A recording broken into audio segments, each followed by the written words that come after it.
I have to tell you, we've had Nobel laureates, we've had Pulitzer Prize winners, we've had all kinds of folks here at Noblis, but never have we had somebody who has publicly and on national TV gone into the sewers in order to bring you some unique insight into this. And this is a little joke. Steve and I were talking about this earlier. He'll explain this earlier. But I think this is really exciting. We did have the opportunity to move our normal venue from Tuesday to Friday. I think you're really going to enjoy it. For those of you who have not seen his 6-part series on PBX, after this, I'm sure you're going to want to do that. But you're going to get a real hint as to why it's been such an interesting and popular series on PBS, and as well as why he's a New York Times bestseller author. Yeah, so it actually just finished airing, although they're all available online in various forms on Wednesday.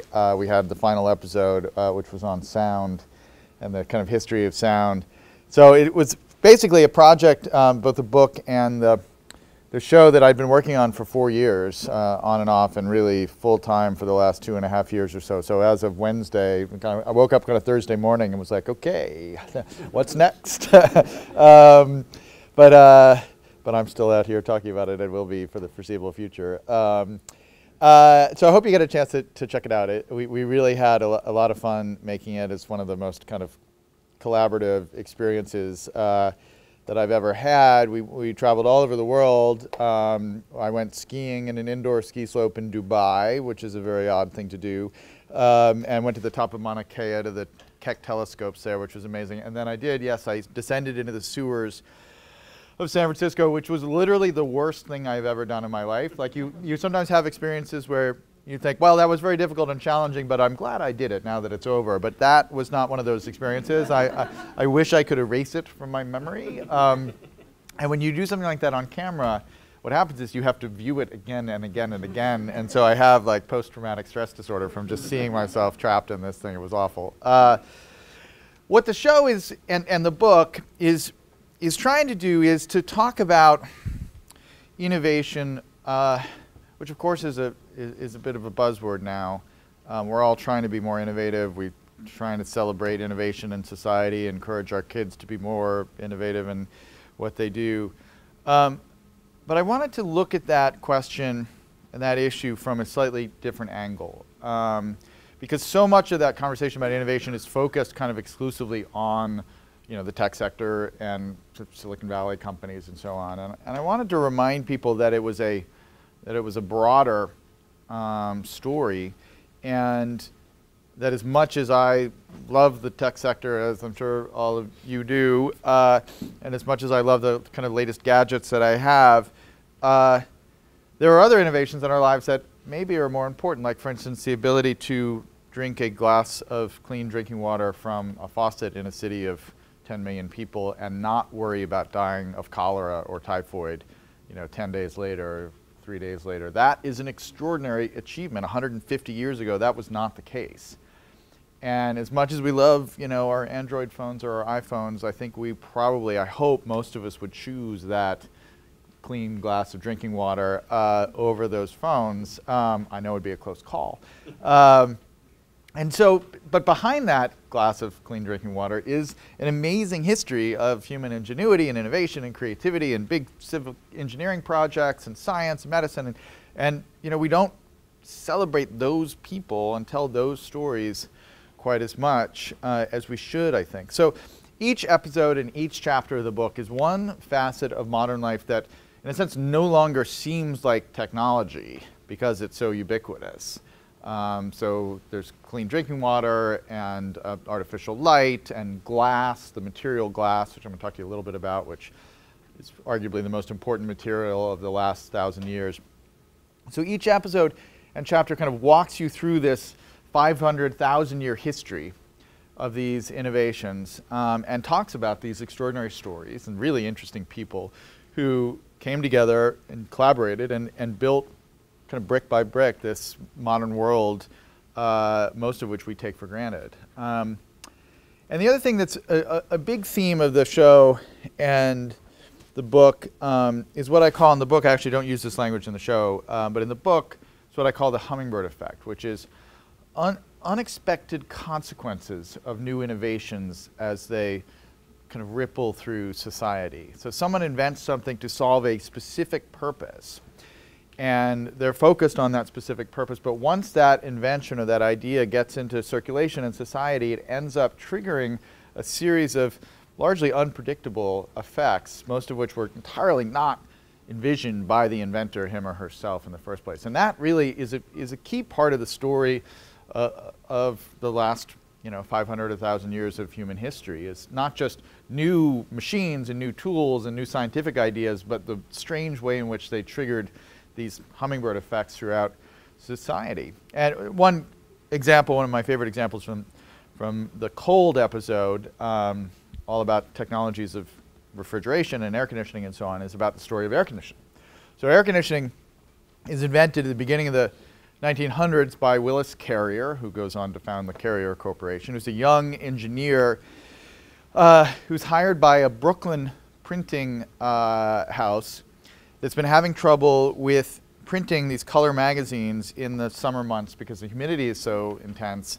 The ink is kind of smearing on the page. And so they hire this young engineer to design what is effectively a giant dehumidifier. And he builds this contraption, and it has this interesting effect. It does take the moisture out of the air, but it also makes the air a little cooler. And it stops the ink from blurring on the page. But he also notices that everybody wants to have lunch in the room with that machine. That it's suddenly like, wow, it's really nice in here. And so he begins to think that actually there might be more of a just kind of making the air nice kind of consumer application of this, not just as a functional industrial technology to help with printing and other things that require less humidity or lower temperatures. And so he sets off and he builds a company around air conditioning. But the real change, the big kind of hummingbird effect, comes after around 1950, when the first home air conditioning units basically go on sale, where the technology is condensed down to fit in a window, and then they're kind of home central air systems that start to be marketed. And all of a sudden, the introduction of this technology triggers the largest migration of human beings in the history of the United States. When all of these people moved to the South, moved to the desert states, and moved to Florida, moved to Texas, moved to Southern California, to places where, up until that point, particularly the kind of the deep South and places like Vegas and Phoenix, basically it was borderline uninhabitable, particularly in the summer. In those places, it was 110 degrees. At the turn of the century, there were 107 people living in Las Vegas. And right after the introduction of air conditioning, you see this huge swing of populations to the south from the north. And that ends up triggering a massive swing in the Electoral College. So there's a 60-vote swing from the north to the south, almost entirely because of air conditioning. And that Sun Belt coalition ends up being crucial to Ronald Reagan's successful bid for the presidency in 1980. Now, it is possible that Ronald Reagan would have been elected president in 1980 had air conditioning not been invented. But what is indisputable is that he would have needed to build a different kind of geopolitical coalition than the one he used to get to the White House in 1980. So the story of air conditioning and its role as a technology is part of the story of Reagan's political ambition and ultimate success in obtaining the White House. And yet, you don't normally hear that, right? We tend to focus on the people in the traditional space, the politicians, the political consultants, and so on.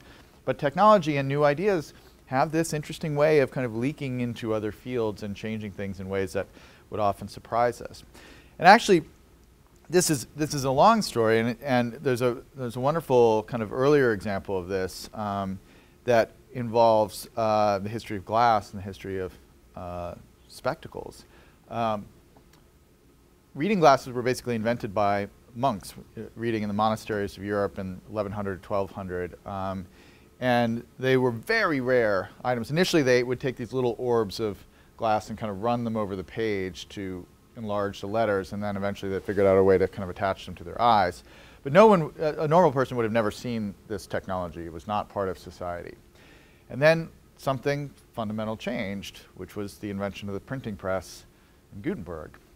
And all of a sudden, over 100 years or so not all of a sudden, literacy rates start to grow across Europe as books get into circulation, first with the Gutenberg Bible and then other tracts. And as we all know, Gutenberg inaugurates a series of revolutions in science and in religion and in art and literature and so on.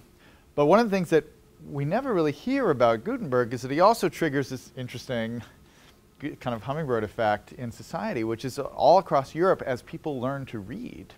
A significant subset of those people have the same reaction, which is they look at the book and they say, I can't read this. I'm farsighted. And this was basically a problem that was latent in the population, but that no one had noticed because you never really had occasion to read things or look at things that were kind of small little forms right next to your eyes like that. Unless you were a seamstress, you would have never had any reason to notice that you were farsighted. And so all of a sudden, this new technology invented to print and sell Bibles ends up exposing this flaw in people's kind of natural vision, which creates then a demand for people who can make spectacles and who can manipulate glass into these, finely wrought lenses to correct our vision. And that means that all across Europe, there are these growing pools of expertise in manipulating glass and creating lenses, which inevitably causes some of those lens makers to experiment with their lenses. And before long, they've invented the telescope and the microscope, just by tinkering around, just by kind of experimenting. Multiple people invented these things, all within a couple of years of each other. And the telescope almost instantly revolutionizes science. Galileo gets a hold of one about 5 years after it was first invented, and he sees the moons of Jupiter, and a whole kind of revolution in astronomy and our understanding of our role in the universe is set in place. The microscope takes a little bit longer. It's not really until it's about 70 years after its invention until Robert Hooke gets a hold of one and begins doing these incredibly detailed drawings of objects that he puts under his microscope, including this drawing of a flea. And most famously, he analyzes kind of the tissue of a cork, and he sees all these little boxes under his microscope, and he decides to call these things cells. And that is the origin of our understanding, the first visualization and the first naming of the cell structure of life. Think of all the breakthroughs in science and health and medicine that came out of our ability to see to this microscopic world. Think of how much of the extension of our lifespans over the last 200 or 300 years came from our ability to understand the cellular nature of our bodies, to understand viruses and bacteria, and eventually to build vaccines and antibiotics, and all that stuff came out of our ability to see thanks to glass's ability to extend our vision.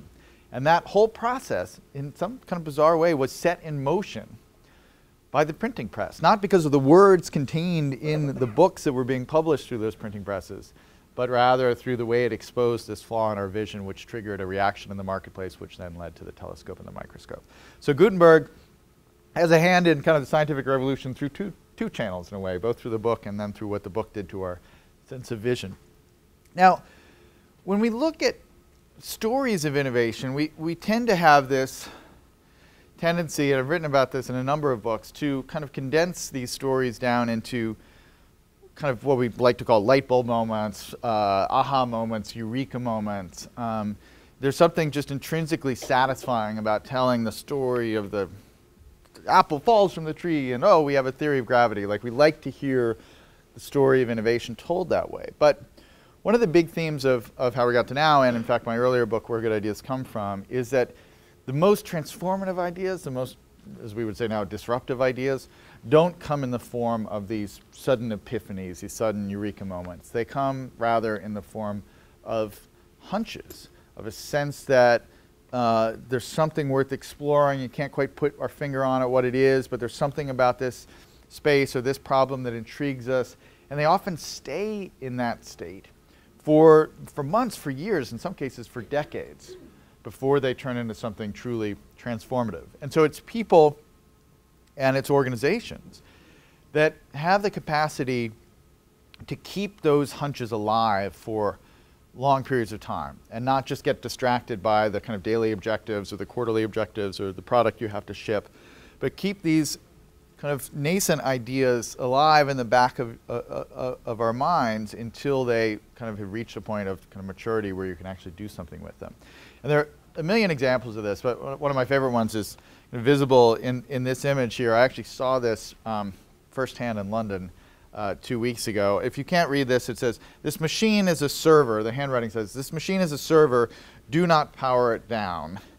And the telltale sign is of what this is. It says CERN, the upper left-hand corner, the Swiss physics lab, where Tim Berners-Lee invented the World Wide Web more than 20 years ago. This little sticker was on the original World Wide Web machine back when the entire web was running on one computer. So you could literally trip over the power cord and the entire web would go down. That was the way it was. Fortunately, you can't do that anymore. So I was just in London about 2 weeks ago, and they have a wonderful, if you go in the Science Museum there, they have a wonderful new exhibit, I think permanent exhibit, called The Information Age. And it was in the news a little bit because Queen Elizabeth sent her first tweet from the opening. They had her like coming up and, "I'm sending a tweet." And so that was the inaugural day of it. I was there like 2 days later. And they have all these historic machines, but one of them is this machine. It was a Next computer, by the way, for those of you who are interested in this computer trivia. Steve Jobs' company that he did between Apple and his return to Apple. And they have the machine there, and it's got the sticker on it still, which is great. It was really cool to see. And so the story of Berners-Lee inventing the web, this is classic slow hunch at work. He shows up at CERN in 1982, and he's almost instantly overwhelmed with just the information overload of the place. There's so much going on, so many interesting people, so many interesting projects. And he decides to create this little application purely for his own purposes, as really as a hobby, just to keep track of everyone he's meeting and the publications they're publishing and so on. And so he builds this thing. He calls it Inquire, after a Victorian encyclopedia that he had read as a kid growing up in England, that his parents somehow had around the house, which had this great Victorian name. It was called Inquire Within Upon Everything, which would have been a good name for Google. And they actually, it was lovely, they had a copy of that book at the display in London too, so it was neat to see that as well. And so he built this app, and he uses it for 2 years, just for his own purposes. And then he gets distracted, and then he picks it up again, and starts sketching out a new architecture around 85 and 86, and he doesn't actually build anything new for that, but he kind of imagines how it might be structured differently. And then it's not until the late 80s that he starts to work in earnest on something he calls the World Wide Web. That's really the point. So it's about 5 or 6 years of kind of tinkering with this idea, again, as purely as his own little pet project before it really turns into the kind of the modern version of the web. And all of which leads to a great moment in the history of kind of office politics where he has to go into his supervisors and kind of awkwardly close the door and say, "I believe I may have invented a global communications medium in my spare time. Can this be my day job now? I think I should do this rather than that stupid stuff you have me doing." And they, fortunately let him do that, and that was the rest was history. Now, what often happens, so part of the message here is, you have to figure out a way to keep these ideas going, right? And institutionally and individually to just keep those hunches. That in some ways, the most important ideas take time because the most important ideas, you're trying to think something new, right? You're trying to have a new thought on some level. And to do that, it requires time, and it often requires conversation. It requires collaboration. It requires talking to someone else who has that missing piece that turns that hunch into something that is more powerful than the kind of original vision you had. But sometimes it just takes your own maturation as a person to just get wiser and more experienced and have more kind of inputs about the world or the problems you're trying to solve. So that ability to keep those things going in your head, because the hunch is the first thing that you forget. You've got so many things that have to be done, that have to be managed, that have to be prioritized, that idea that is not really fully formed is so easy to leave behind. The other thing that happens with innovators that I feel like is not talked about nearly enough is we tend to tell the story of innovation in terms of oh wait, I'm just remembered. I have another point. This is, by the way, I'm just beginning to figure out how to translate this book and everything into a talk. So this is all kind of new material here. And I realize the other thing that's interesting about Berners-Lee that is characteristic of almost all the people that are profiled in this new book is that they have this really intense curiosity about the world. There's just this kind of infectious interest in what's going on. Berners-Lee is driven to create this application because he's curious about all this interesting intellectual work that's going on at CERN, and so he wants to capture it all. But so many of the people, particularly in How We Got to Now, they stumble across something interesting, and they're not sure, again, why that thing is interesting. They're not sure why they're drawn in that way, but they have to learn as much as they can about it. And it's through that investigation, through that drive to understand, that they end up stumbling on some extraordinary new idea. And there's a great segment we have also in the Cold episode about Clarence Birdseye, who is Birdseye of Birdseye frozen food. You know, you have the frozen peas with the little Birdseye logo. He was a real guy. And he also had kind of a slow hunch. It took him basically 10 years to invent this flash freezing industrial process that created this kind of frozen food revolution. Now, you may think this is not exactly the most important innovation of our time. You know, you had frozen TV dinners as a kid, and you're like, we probably could have done without that. But of course, the same flash freezing technology that's used in that is central in a modified version to freezing human eggs and embryos and to a lot of the kind of new reproductive technologies that we have. There are millions of people who are alive today because we have mastered our ability to make things cold and to store them in that way. So it's not a trivial technology, although it kind of started that way. And Birdseye got to this idea. He was a really interesting guy. He was kind of traveling around the world. He was kind of a naturalist. He was obsessed with eating everything that he encountered. He has these diaries where he says, I ate rattlesnake today. It was delicious. I ate skunk today. And he was just insane. And at some point, he had a young child, like a 1-year-old child and his wife, and they moved to Labrador in the winter in like 1913, which is not a good thing to do as a young family man. But so he's up there in Labrador, and it's the winter, and so he's just trying to feed his family, and they're living off of these horrible kind of preserved foods. They're eating moose jerky, which I've eaten and it's not appealing. And so he's desperate for something kind of fresh, and eventually he goes ice fishing with a local Inuit. And it is so cold out on this frozen lake that when they pull the fish out of the lake, it almost immediately freezes. And he takes it back. We recreated this in the show in the Cold episode if you get a chance to see it. So I go ice fishing. And I would be a terrible ice fisher if that were my, if I had to feed my own family. This is part of the sequence. So he goes back, eventually 2 days later, thaws out this frozen fish and cooks it. And it turns out that it's like the tastiest, you know, thawed out formerly frozen food that he's ever eaten in his life. It tastes much better than normal frozen food. So this is the point at which you or I would say, that was a really good fish. And now I'm going to go read and go to bed or whatever, you know, like that was yummy. But Birdseye, because of this curiosity, is like, but why was it so tasty? What was it about that fish and the way it was frozen that made it not taste as kind of, you know, slushy and gross as most frozen food? And so he decided to do a series of experiments, again, with no clear vision of where this was going to take him. And so he froze all these different foods. We recreated those experiments as well. There they are right there. And eventually he learned that, you know, the faster and the lower temperature that you freeze something at, the less damage it does, the freezing process does to the cellular composition of the food, and thus it tastes better when you thaw it out and cook it. And so even then, that idea sits in his head for 5 years. He goes off and does a number of other jobs, and slowly then it comes together, and he ends up creating this kind of industrial technology for flash freezing, creates a company which ends up selling and becoming one of the founding pieces of General Foods. He makes $100 million and, you know, has this successful career. But it all came in, but none of that was in his head ice fishing in Labrador, right? What drove him to this idea was just the desire to know, to understand, to figure out this strange, perplexing phenomenon that he had stumbled across.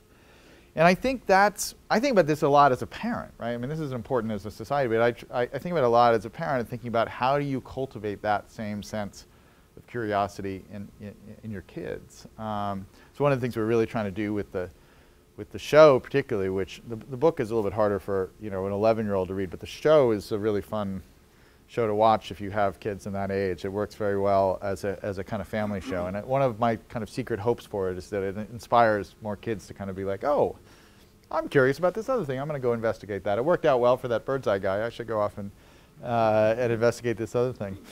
But the other thing that happens when you are, in a sense, pushing the boundaries, when you're working at kind of the kind of new edges of possibility in terms of innovation, is that you can be doing all this brilliant work and coming up with genuinely new ideas, but precisely because you are on kind of uncharted terrain, you can have these what I call blind spots, where there's something that with hindsight seems obvious, but that at the time you can't see because you're so busy kind of inventing new solutions to problems or new approaches and so on. And there are a lot of these in the history of technology and of science, of innovation, and business too. And I think we don't tell those stories as much. In a way, the history of innovation tends to be written by and about the victors, and that the school kids all learn, oh, Thomas Edison invents the light bulb, invents the phonograph, Graham Bell, Henry Ford, Steve Jobs. And we don't spend the time talking about the kind of the missed opportunities, or the kind of heroic failures, or the things that, looking back, we now think were obvious, but that the people at the time couldn't see. And I think that's a shame because, one, that's part of the history. That's a huge part of the history. And two, we are no doubt guilty of the same mistakes and suffer from our own blind spots today. So we might as well learn from the past of them to try and understand our own limitations, or our own kind of myopia. So one of my favorite examples of this, that's in the Sound episode that aired on Wednesday, it's kind of a tragic story, but it's an amazing one, is it's about this French inventor who had a great French name, Edward Leon Scott de Martinville. And this guy invented a machine for recording audio, capturing sound waves in the early 1850s. He got a patent for this device. He called it the phonograph, the self-writing of sound. In 1855, now if you know your history, you're thinking, wait, a device for recording audio, Edison invented the phonograph in 1877. What are you talking about? That's not the history I've heard, right? And in fact, this thing was ingenious. It took in sound waves here, which caused this kind of vessel, which was made of this parchment, to vibrate, which passed those vibrations down to this little pig's bristle here, which then would write them on the rotating cylinder, and then you could take this piece of paper off and you would have these pages with the sound wave kind of inscribed. And it was a brilliant invention. It was literally 20 years ahead of Thomas Edison. When you're almost a generation ahead of Edison, you are doing something very well. So the question is, why have we never heard of this guy? Why do we always hear about Edison? And the answer is that Scott had a crucial blind spot in inventing this, in which involved him forgetting to include one key feature, which was playback. There was no way to listen to the audio that you were recording. And this turns out to be a very hotly desired feature if you're in the business of buying audio gear. People like to listen to their music. There's a reason why there's a headphone jack on the iPod. It's just not enough to know the songs are there. You want to be able to hear them. And what I love about this is it wasn't that he was trying to add that feature.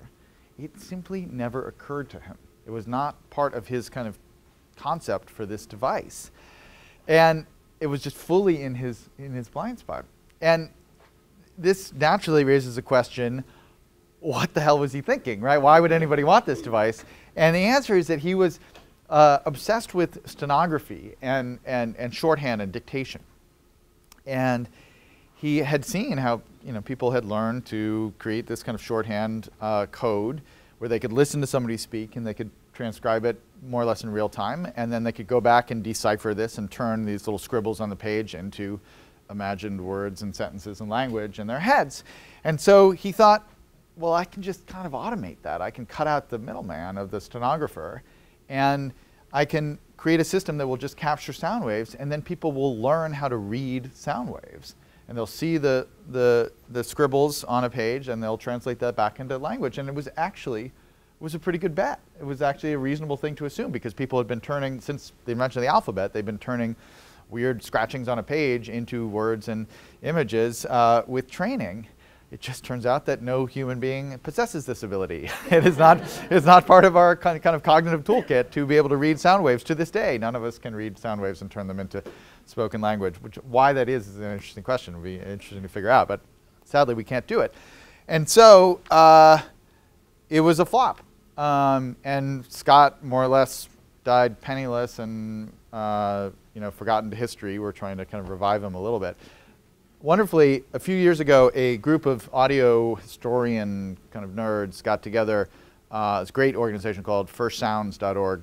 You can look it up. And they found these pages of sound waves that Scott had recorded that were in the Paris archives. And Scott called them phonautograms, the actual pages. And they scanned them into a computer and then had the computer convert them into audio, and they played them back. And when they first played them back, they thought they heard a girl singing, and then they realized they were playing them back at twice the speed. And then they slowed it down, and it was Edward Leon Scott de Martinville, 160 years later, from the grave, singing Au clair de la lune. And so 160 years after his invention, he finally got the playback feature that he had been missing. It's very haunting. We listened to it in the show. It's extraordinary. The other thing that's interesting about it is there's all this static, right? Because it's a very crude mechanism. So you hear all this kind of noise of the contraption. And that is also the first sound of static. It's a sound that doesn't occur naturally in nature, that kind of mechanical noise of something being recorded. And so that sound that became commonplace in the 20th century of radio detuning or something like that, it was also the first instance of that. So sometimes a blind spot is a dead end for an individual, but not for society. And in this case, Scott never benefited from this device, but it stayed alive in the kind of audio hacker maker community of the time. And about 15 years later, another inventor was tinkering with a phonautograph when he figured out a way to get audio out of it, and that inventor was Alexander Graham Bell, inventing the telephone. So an idea that was a dead end for Scott ended up being, in a sense, a seed, almost a hunch, really, that someone else came along to improve upon and then truly did transform the world with an invention in the case of the telephone. The other thing that's important in thinking about innovation, I'm sure you think about this a lot here, is this idea, a word we use a lot in the tech sector, of platforms. And I think we're familiar with this as a concept now because of the internet, because of the web, that we create these platforms that were platforms in software like Tim Berners-Lee with the web, and because there's an agreement about the underlying technology or the underlying protocols or the language we're using, that unlocks a kind of a new wave of innovation on top of the platform. Once we agree on what a hypertext link is and how to link two pages together, suddenly it becomes possible to think about building Yahoo or building Google and then building Twitter or building Facebook and so on. And so we've seen that with the tech sector. But one of the big themes that run throughout the show and the book is that platforms are a much broader kind of concept. And that anytime we agree on a kind of standardized way of describing something or measuring something, kind of new units of measure, new levels of accuracy in measurement, it almost always unlocks transformative new ideas or kind of expands the possibility space for new ideas, and often triggers kind of hummingbird-like effects where you think you're creating a standard or a platform in one field, but it ends up transforming something else. And there's a great example of this, and there's a chapter in an episode about time and the history of clocks. And history of clocks is incredibly interesting. And in US history, there's this very curious thing people never really think about. Until 1880, every town in the United States was on its own time zone, effectively. So each town would do a local reading of the sun's position in the sky, and if the highest point, they would declare that to be 12 noon, and they would set all the town's clocks based on that noon, and then everybody would set their personal clocks off of that town clock. And this worked perfectly well. It just meant that as you went from town to town, east to west, you would lose or gain a few minutes each time you went. So if you traveled over, it'd be 12, in D.C., and if you went to Baltimore, I can't remember which way Baltimore is, but you went to Baltimore, let's say it would be 11:57, and if you went over a few more towns, it would be 11:54. And again, much like the far-sighted people pre-Gutenberg, this was a problem that nobody noticed as a problem because you didn't have any need to coordinate your schedules with people in other towns with that level of precision. There just wasn't any occasion. You weren't calling people. It took you, 45 minutes or an hour and a half to get there via your horse or your horse and buggy or whatever it was. And if you got there and it was 3 minutes later, no one really cared. And so this was the way things were, and no one even noticed it. And what changed all of that, what exposed the problem was, of course, the railroad. The railroad comes in, and all of a sudden people are traveling from town to town at much higher speeds. And they're making those journeys on a very important and largely inflexible time schedule. And what happens is people get on a train in New York at 12 noon, they travel 90 minutes to New Haven, and their watch on New York time says that it's 1:30, except the clock at the train station in New Haven says that it's 1:45, except they're traveling on a train that originated in DC and thus is traveling on, officially in terms of its calendar, on DC time. So according to the train, it's actually 1:24. And they're meeting a train that's traveling from Boston. It's on Boston time, so the train, according to the train, is arriving at the station at 1:55. So all of a sudden, no one can tell what time it is anymore because the train has exposed this flaw in our time systems. And so we needed to basically coordinate our time and get all these clocks aligned. And this has actually been solved in the UK with Greenwich Standard Time. And then in Canada, they had time zones. But it took a really long time to get the United States to kind of coordinate. And there was this railway clerk named William Allen who started this passionate kind of letter writing campaign to all these towns around the country, trying to get them to sign up to this vision of standardized time and time zones. And there were a lot of, I quote a few in the book, very comical, angry letters to the editor of the local newspaper saying, "This artificial time will never come to Cincinnati. The sun shall set the time in Cincinnati. Not the, this devil's time that this guy's proposing." And but eventually, he persuaded everyone, and he created this kind of map that divided the country into these 4 time zones. Now, what's cool about this is that the time zones did not originally follow the lines of the states the way they do now, the borders of the states. And in fact, the map that Allen drew that was basically used for about 30 or 40 years, the lines separating Eastern Standard and Central and so on were defined by the termination points of the rail lines. And so you can see right there how much the railroads were messing with basically our fundamental sense of what time it was. And it wasn't until the 20s or so that we adopted the standardized lines that follow states the way we do now. Now, this is a very fun part of the show, and I can't tell you how hard it is to make compelling television about standardized time zones. But there's a really good sequence in it. But what's interesting about this in terms of the hummingbird effect is that Allen and his peers were solving a problem that was largely to do with the railroads that had been introduced by the railroads and that made rail travel easier once the problem was solved. But what it ended up doing, which was not part of Allen's plan whatsoever, is once you had this platform and agreement on what time it was, it enabled a revolution in the 20th century that Allen was not thinking about at all, which is live national media, radio and television. You cannot say, tune in at 10 p.m. on Wednesdays on PBS, which is, by the way, when my show airs, unless you've agreed on what 10 p.m. Eastern Standard Time is, right? You have to have that agreement before you can coordinate all these schedules. It was not an issue in terms of media, in terms of reading newspapers or books or something like that in the 19th century, but it enabled something in the 20th century, seemingly unrelated to the original problem. So that's the kind of the power of these kinds of platforms, and they often, it's not so much about a technology as it is about just an agreement, a consensus on how to describe something. Now, what this takes you to, I think, sometimes is a bit of a, particularly when you think about the hummingbird effect,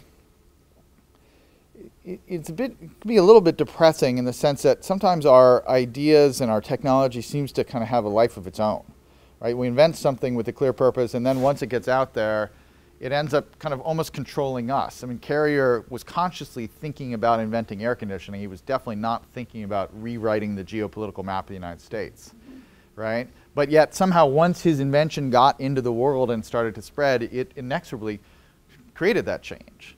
And was kind of central to that transformation. And so sometimes you can look at this as and ask, who's in charge here, really? Is it us or is it the machines and the ideas and the technology? Are we kind of being driven by the machines? And I think that is part of the story. You have to recognize that the technology and the kind of the march of progress has its own internal logic, and sometimes we are a bit enslaved to that. But it's not the entire story. And I wanted to just leave you, and we can open up to a little conversation, with the last story that I think is a bit of a counterexample to that sense of kind of technological determinism that can sometimes show up in this. And it involves this guy. This is Jacob Riis, the great progressive muckraker from the end of the 19th century, one of the central figures with people like Teddy Roosevelt and Upton Sinclair, who led a great movement of social reform in the United States. And Riis was a journalist living in downtown Manhattan near the infamous 5 Points region of Manhattan, where movies like Gangs of New York were set. At that point, one of the most densely populated, most crime-ridden, most disease-ridden environments on the face of the planet. It was a very new phenomenon. There hadn't been that many cities where you'd seen that many people crammed into these 12, 14 people living in a single room in a basement apartment or an interior apartment with no light and ventilation and so on. So this was something that had been happening in London and been happening a little bit in Paris, but these big metropolitan spaces that were creating these slums was really a new experience in human history. And most of America was kind of blithely unaware that this was happening, and Riis had made it his mission as a journalist to expose these conditions and to try and change people's public opinion about the need for reform to deal with this poverty and the crime and the disease that was kind of destroying these communities in places like 5 Points. And so he wrote a number of articles for publications, magazines, and nothing really seemed to mobilize public sentiment about this, what he saw as this great tragedy. And then he even commissioned some kind of line drawings to show the conditions of these people, and they all just kind of came across as kind of quaint, like kind of Dickensian, like, look at the poor street urchins, so people didn't get outraged the way that he wanted. And he began to think that he was an amateur photographer, and he thought, if I could take photographs so that people could see, directly what these conditions were like, that would finally change people's minds about how important this is. But the problem was, it was literally too dark in these spaces. Photography, through most of the 19th century, from the kind of age of the daguerreotype on, required an immense amount of natural light, right? You had to photograph in natural light, and even then you had these very long exposures, which is why everybody in 19th century photographs is like, frozen. And there are no like action shots because everybody has to stand still for 30 minutes, and you have to do it in full sunlight. And so people had been tinkering with the idea of maybe figuring out some way to kind of artificially light indoor scenes, but no one had really figured out a good way to do it. There were people experiment with limelight, which they used to use to illuminate indoor theatrical productions, but everybody looked like a cadaver, and it was also kind of dangerous, so that didn't work. And then a pair of German scientists came up with this thing that they called Blitzlicht, literally flashlight, and it was basically a little controlled explosion, but it generated a really good photography, a really good light for photography. And word of this invention traveled across the Atlantic and appeared as a little 4-line item in a New York newspaper that Jacob Riis read over breakfast one morning in the 1870s, I think it was. And he sees this and he's like, okay, that is maybe what I'm missing. And so he gets a hold of this combustible material. And within a matter of weeks, he goes out and starts experimenting with it. We actually got a kind of a historian of photography to actually supply us with some Blitzlicht, and we set off. It's a really cool sequence. We shot it with very high-speed film, so there's beautiful explosions in slow motion. The guy who set me up, it's great. He like put me in an apron, so I was like, now, what can go wrong? I'm totally protected with this apron on me. And you can see the tremendous look of bravery and courage on my face as I'm setting off this device. I was completely terrified I was going to lose my hand. But this is what Riis does, and he goes into these people's homes in their kind of one-room, squalid spaces, and basically sets off a small explosion and takes their picture.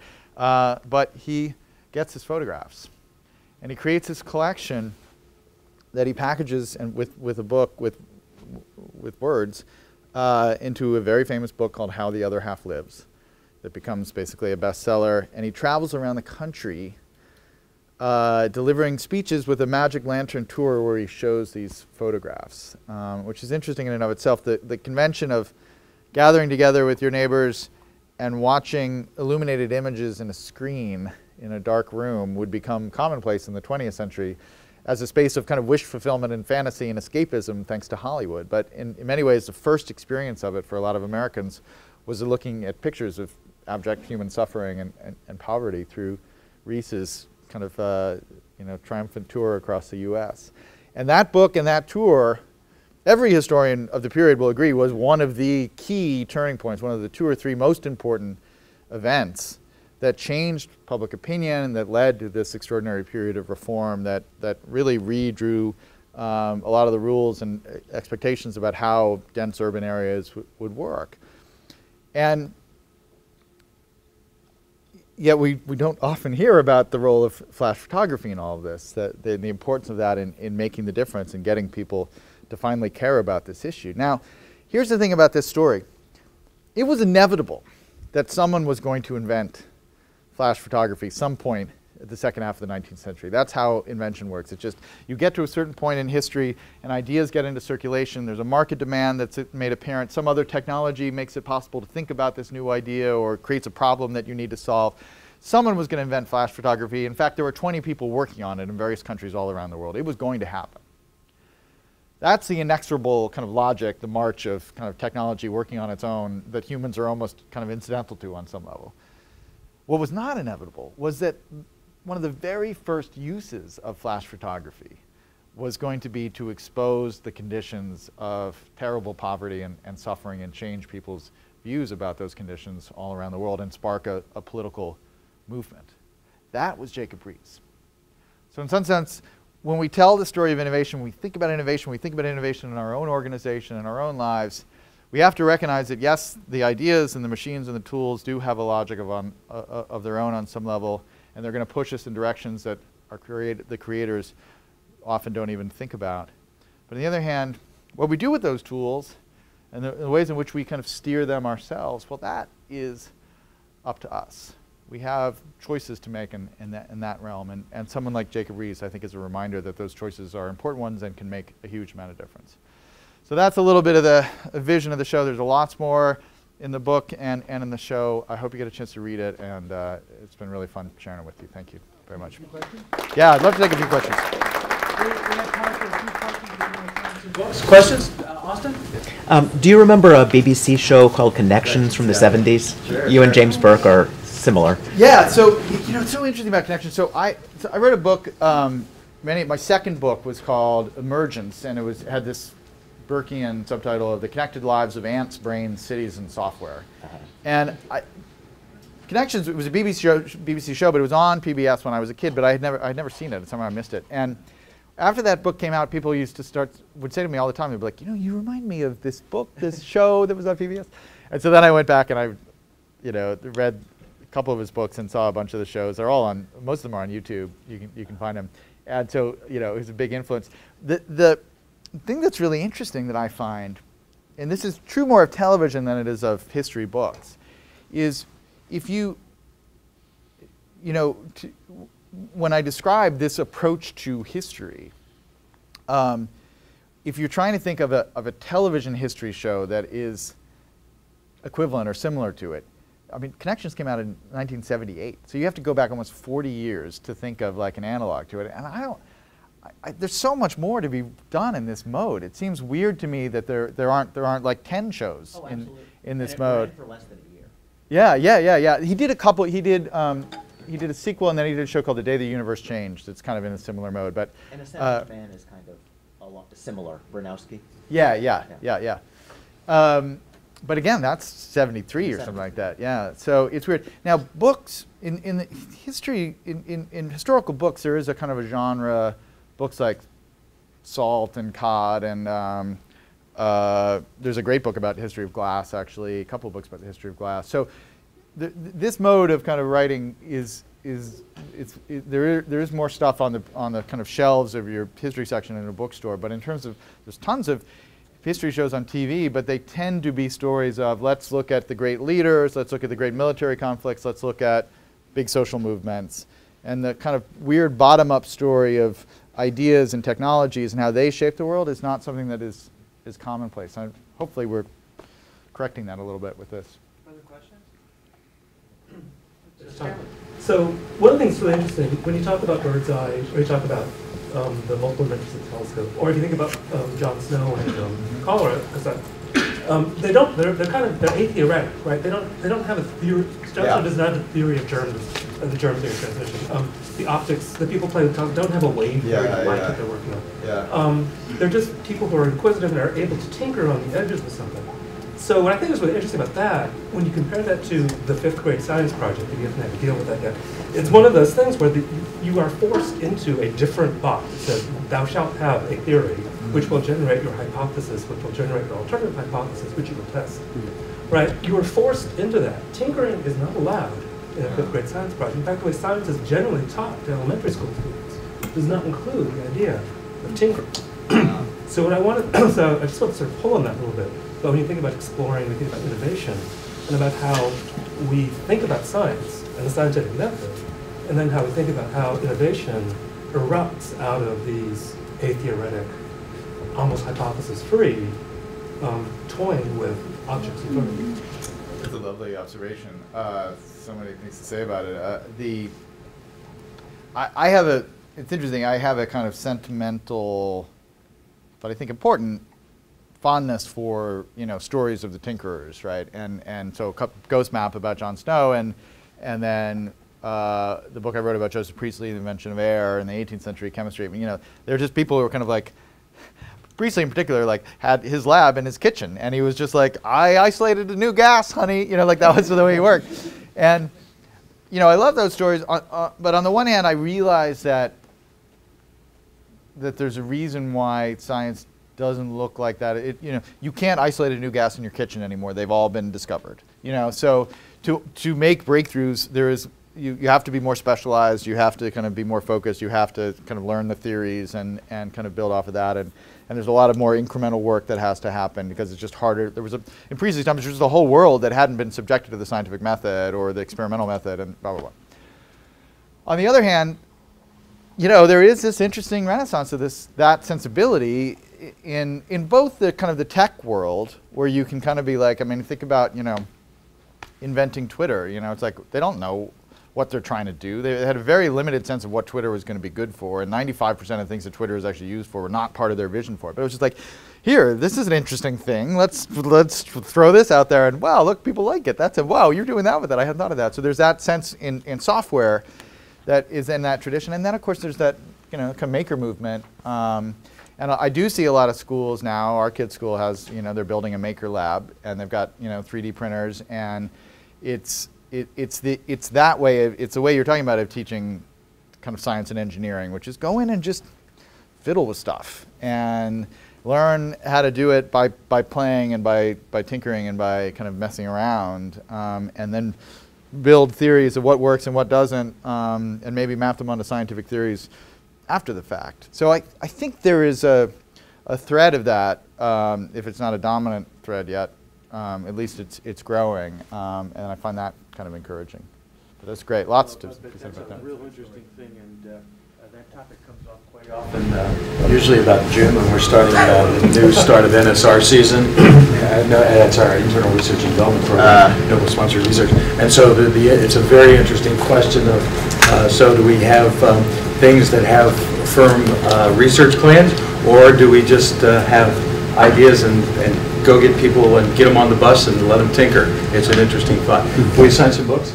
Absolutely. Okay, let's go over here and do that. Thanks.